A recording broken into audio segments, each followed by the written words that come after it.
एक शहर में बहुत बड़ा व्यापारी रहता जिसका नाम धनीराम था। धनीराम के पास एक पुत्र भी जिसको कोई संतान नहीं थी, लेकिन धनीराम के जो पुत्र थे उनको अपने बच्चे की किलकारियां सुनने की बहुत बड़ी तृप्तता थी।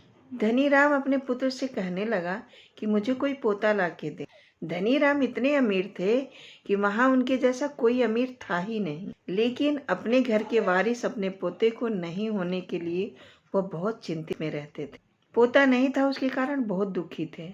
भगवान ने आखिरकार धनीराम का जो बात था वो सुन ही लिया। उनके घर में एक सुंदर सा पोता हुआ। धनीराम बहुत खुश हो गया और उनकी पुत्र बधू भी बहुत खुश हुई और धनीराम बहुत ही खुश हुआ।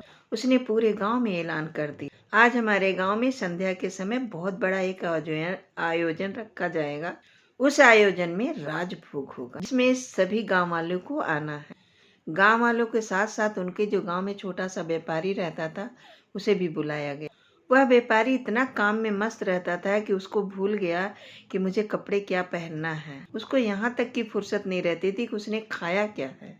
लेकिन वह व्यापारी धनीराम को बहुत मानता था। वह व्यापारी संध्या के समय राजभोग करने के लिए चला गया। जब व्यापारी धनीराम के महल में पहुंचा, धनीराम ने उसको देखा और उस व्यापारी का कपड़ा फटा हुआ था और गंदे भी थे। धनीराम कहा, मूर्ख, तुम्हें पता नहीं है आज हमारे घर में भोज है, कितनी बड़ी खुशियां आई है और तुम कैसे भिखारी की तरह आ गए हमारे घर। क्या तुम्हारे पास कोई ढंग का कपड़ा नहीं है? पहले जाओ ढंग के कपड़े पहन के आओ, फिर हमारे घर आओ।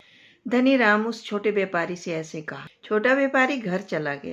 छोटा व्यापारी जाकर अपने घर में आईने के सामने देखा अपने आप को, और व्यापारी ने फटे पुराने कपड़े के ऊपर एक सुंदर सा कोट पहन लिया और पगड़ी भी पहन ली। और फिर व्यापारी धनीराम के महल पर पहुंच गया और खाने का प्लेट उठाया और थोड़ा सा भोजन डाला और अपने कोट और पगड़ी को खिलाने लगा। ऐसा करने से उसके कोट और पगड़ी गंदे हो गए। धनीराम गुस्से से उसको कहा, मूर्ख, तुम फिर आ गए और ये क्या हरकत कर रहे हो? व्यापारी ने कहा, धनीराम, मैं कोट और पगड़ी को खाना खिला रहा हूँ। धनीराम समझे नहीं उसने क्या बोला। धनीराम कहे, तुम क्या बोल रहे हो?